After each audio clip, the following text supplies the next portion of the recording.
میں نے پہنا ہوا اس میں میری نماز نہیں ہوگی. نماز کیوں نہیں ہوگی؟ اللہ کے رسول صلی اللہ علیہ وسلم کی زوجہ حضرت عائشہ کی صحیح حدیث موجود ہے، عورت کی نماز موٹے کپڑے میں ہوتی ہے. آپ کا نماز کا ایک الگ کپڑا ہونا چاہیے. میں اس کپڑے میں، اس دوپٹے میں نماز نہیں پڑھ سکتی ہوں، نماز نہیں ہوگی. پھر اگر میری سلیوز یہاں تک چڑھی ہوئی ہیں اور میری رسٹ کھلی ہوئی ہے، میری نماز نہیں ہوگی. میری نماز کے لیے میرا سطر پورا کور ہونا، کور ہونے کا مطلب ریپ ہونا نہیں ہے. دیر is a difference between rape ہونا اور کور ہونا. ریپ والا نہیں، میوزک والا ریپ نہیں، ڈبلیو والا ریپ. ایک ہوتا ہے میں اس گھڑی کے گرد ایک چیز ریپ کر دوں ایسے کر کے، اور میں نے اس کو بالکل ٹائٹ کر دیا، اب یہ ریپ ہے. صحیح، یہ ریپ ہے. اور اگر میں نے اس کو بس ایسے کر دیا، اب کور ہے. So there is a difference between to wrap something and to cover something. جب عورت کو نماز پڑھنی ہوتی ہے تو اس کو اپنے آپ کو ریپ نہیں کرنا ہوتا، اس کو اپنے آپ کو کور کرنا ہوتا ہے. سو برائے مہربانی اگر آپ سکنی جینز پہنتی ہیں، یا اگر آپ ٹائٹ لیگنز پہنتی ہیں، یا اگر آپ ایسا چوڑی دار پجامہ پہنتی ہیں جس کو اتارنے کے لیے آپ کو کشتی لڑنی پڑتی ہے، تو پلیز اس کے اندر نماز نہیں ہوتی ہے. یا تو پھر اپنا کوئی اسکرٹ بنائیے، عبایا بنائیے جس کو آپ نماز کے ٹائم پر پہن لیں. اول تو پلیز وہ پہنے بھی نہیں.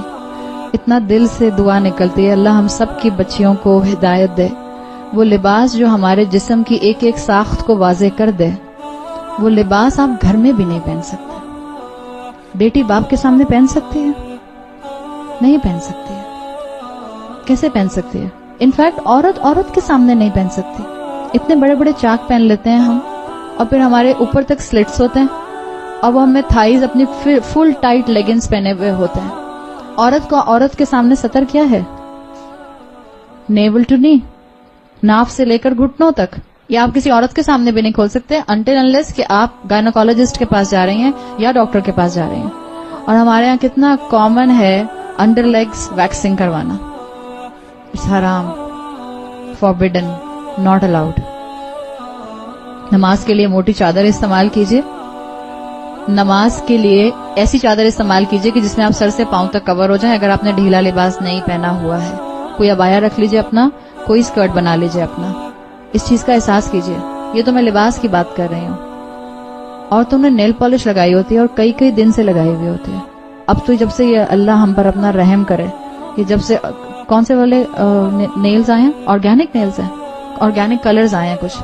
جب آپ اپنا ایسا مینیکیور کرواتے ہیں، جب آپ جاتے ہیں سیلونز کے اندر اور اپنے نیلز کے اوپر پتہ نہیں کون سا نیل آرٹ بنوا کر آتے ہیں جو 15-20 دن تک پانی میں ہاتھ جانے سے بھی نہیں اترتا، اسی کے ساتھ آپ نماز پڑھ رہے ہیں.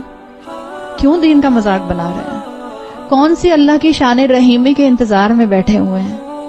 اللہ نے کہا ہے وضو نہیں ہوگا اگر آپ کے نیل کے اوپر کوئی سکن ہوگی. ہم نے ایکولنٹ کر لیا. دین میں جب ہم آگے بڑھتے ہیں، جب ہم رسولوں کا اتباع نہیں کرتے تو یہ ہوتا ہے. عورتوں کو سمجھاؤ تو عورتیں کہتی ہیں موزوں پر بھی تو مسح کر سکتے ہیں، میں نے ناخنوں پر مسح کر لیا. دس از اے ایڈیشن ان دا دین. اللہ کے رسول نے سکھایا کہ اپنے ناخنوں کا مسح کر لینا. جس چیز، یہ بالکل وہی چیز ہے جس کا ہم نے ذکر کیا تھا. کسی بھی مزار پر جا کر کسی سیمنٹ کے سامنے اس کو بوسہ دیں گے تو شرک. حرم میں جا کر حجر اسود کو بوسہ دیں گے تو عین عبادت. موزوں پر مسح کرنے کا رسول اللہ صلی اللہ علیہ وسلم نے بتا دیا، الاؤڈ. نیلز کے اوپر نیل پالش لگا کر مسح کرنے کا نہیں بتایا، ناٹ الاؤڈ. مت آئیں ان دھوکوں میں، یہ پینیٹریٹڈ ہے، یہ آکسیجنیٹڈ ہے، اس میں سے پانی پینیٹریٹ کر جاتا ہے. آپ نے ٹرائی کر کے دیکھا ہے؟ مسلمانوں کو بے وقوف بنانے کے لیے ساری قومیں موجود ہیں.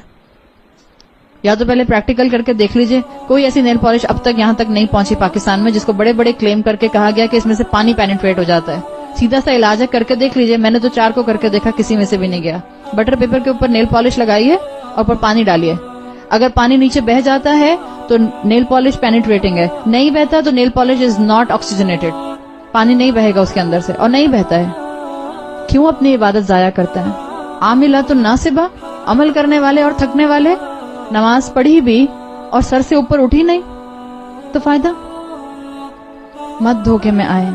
یہ دنیا متاع الغرور ہے، دھوکے کا سامان ہے. پہچانے اللہ نے مجھے اور آپ کو ایک بہت اعلیٰ مقصد سے پیدا کیا ہے، بہت اعلیٰ مقصد سے.